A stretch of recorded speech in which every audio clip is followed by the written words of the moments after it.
Hey guys, welcome back to my YouTube channel 98 my 3 news channel में आपका स्वागत है।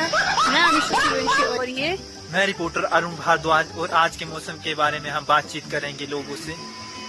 तो उन लोगों से पूछते हम कि आज का मौसम कैसा था। चलो बातचीत करते हैं उनसे मिलके। चलो रिपोर्टर, तो चलो और हम चलते हैं और इनसे बात करते हैं आज कि क्या रहा आज का मौसम के बारे में। आप बता सकते हैं? Hello, excuse me.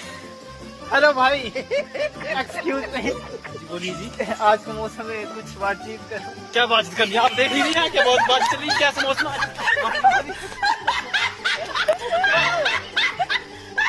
Excuse me भैया, रिपोर्टर आ रहा हूं। इन्होंने रिपोर्टर के ऊपर हाथ उठाए, इनके सख्त से सख्त कार्रवाई की जाए। तो गाइस, आज का ब्लॉग यहीं पे समाप्त होता है। मिलते हैं हम आपके साथ अगले ब्लॉग। सो बाय गाइस।